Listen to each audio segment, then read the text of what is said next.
Right now, somewhere on Earth, an animal is stumbling around drunk. Not a human, a wild animal. A bird that ate too many fermented berries. A monkey that raided a rotting fruit pile. A moose tangled in an apple tree. Getting drunk is not something humans invented. It's something we were born into. And the story of how our ancestors first discovered it is far stranger and far older than the first beer, the first vineyard, or the first human who ever raised a cup. Because here's the thing nobody tells you. We didn't stumble onto alcohol by accident one day and decide we liked it. Our bodies were getting ready for it for millions of years before the first human was even born. The taste for it might be written into us on a level deeper than culture, all the way down in our genes. This is the story of how humans first got drunk, and by the end, you'll understand why the real question isn't when we started drinking. It's why we were built to crave it in the first place. Let's start long before humans existed at all, because to understand our relationship with alcohol, you have to understand fruit. Alcohol in nature comes from fermentation, when yeast eats the sugar in ripe fruit and turns it into ethanol. This happens on its own, everywhere, all the time. A piece of fruit falls, sits on the warm ground, and slowly begins to ferment. The riper it gets, the more alcohol it contains. And for a creature living in the forest, the smell of that alcohol was incredibly useful, because it meant one thing: food, high in calories, ready to eat, right now. For millions of years, our tree-dwelling ancestors lived on fruit. And the ones who could smell the faint scent of fermentation drifting through the forest had a real advantage. They found the ripe, energy-rich fruit first. They ate better. They survived better. Slowly, over countless generations, being drawn to that boozy smell became an asset, not a vice. And then, something remarkable happened in our own biology. Scientists studying our genetic history found a specific mutation, roughly 10 million years old, in an ancestor we share with gorillas and chimpanzees. This mutation supercharged an enzyme in the body, the exact enzyme responsible for breaking down alcohol. Overnight, in evolutionary terms, our ancestors became about 40 times better at metabolizing ethanol than they were before. Think about what that means. 10 million years ago, long before anything like a human walked the earth, our ancestors were already evolving to handle alcohol. Why? Almost certainly because they'd come down from the trees and started eating fruit off the forest floor. Riper fruit, more fermented fruit, fruit with real alcohol in it. The ones who could eat that fruit without getting sick had access to a food source others couldn't touch. And so the ability to process alcohol was quietly built into our bodies, millions of years before we ever brewed a single drop on purpose. This idea even has a name. Some scientists call it the Drunken Monkey hypothesis. The argument is simple, but profound. Our attraction to alcohol isn't a modern flaw or a cultural accident. It's an ancient echo, a leftover instinct from a time when the smell of alcohol meant survival, when following that scent led you to exactly the calories you needed to stay alive. We didn't learn to love alcohol. We inherited the love from ancestors who needed it to find their next meal. So by the time actual humans came along, the stage was completely set. We already had the enzyme to handle alcohol. We already had a brain that found its smell and taste rewarding. All that was left was for us to start making it on purpose. And here's where the human part of the story begins. And it's full of surprises. For a long time, people assumed alcohol was a fairly recent invention, tied to farming. The logic seemed obvious. You need grain to make beer, you need farming to grow grain, and farming only started around 10,000 years ago. But the evidence has been quietly telling a much stranger story. Because it turns out early humans were almost certainly getting drunk long before they ever planted a field. Any container left with mashed fruit or honey and a little water would ferment on its own, given warmth and time. A hollow log, a gourd, a pit lined with leaves.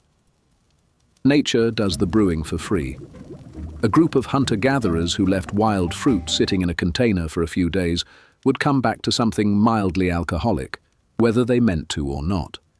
The first alcoholic drink was almost certainly not brewed. It was found. And then comes one of the most fascinating theories in all of archaeology.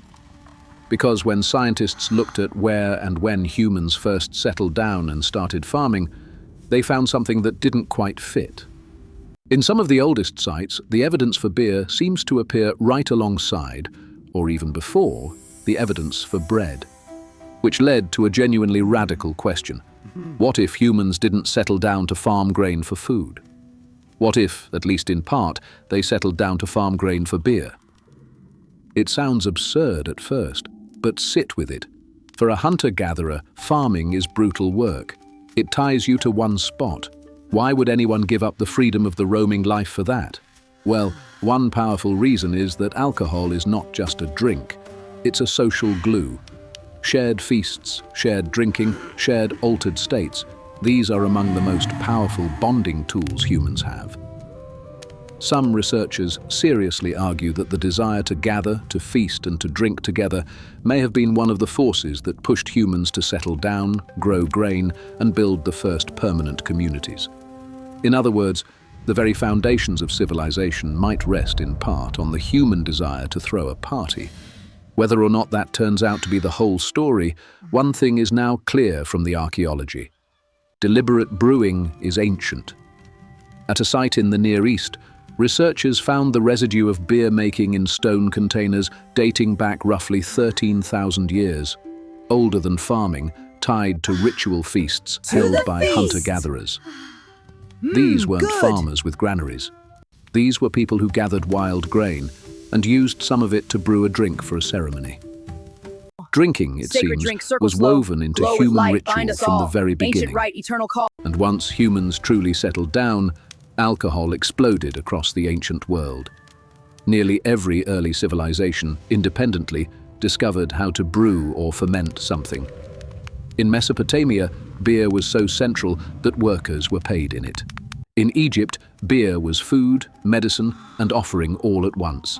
In China, residue on 9,000-year-old pottery revealed a fermented drink of rice, honey, and fruit. Wherever humans built a civilization, they built a way to get drunk right alongside it. It wasn't a coincidence. It was a pattern, and that pattern reveals something deep about us. Alcohol, for the ancient world, was almost never just about intoxication. It was sacred. It was medical. It was social infrastructure. Beer fed workers and sealed deals. Wine was poured out to gods and shared at funerals.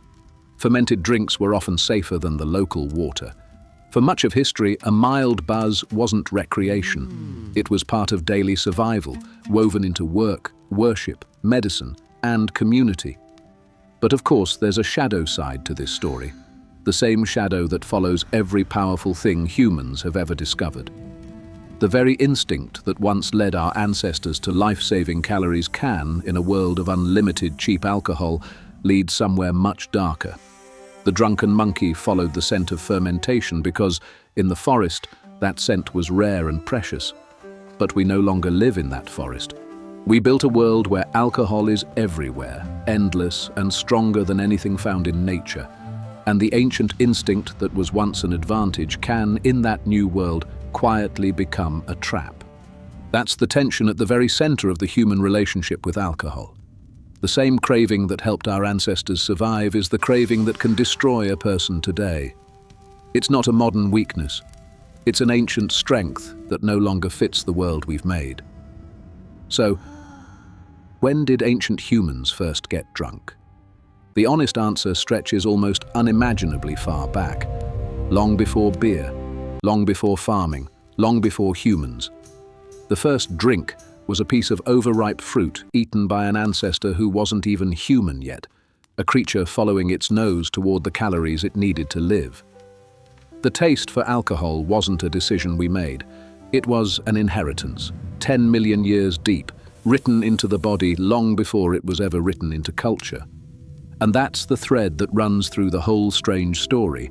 For all the vineyards and breweries and traditions we've built on top of it, the root of it all is astonishingly simple and astonishingly old. A hungry ancestor, a piece of fermenting fruit, a scent on the wind that meant life. We didn't invent the craving. We were born carrying it. So the next time you raise a glass, understand what you're really holding.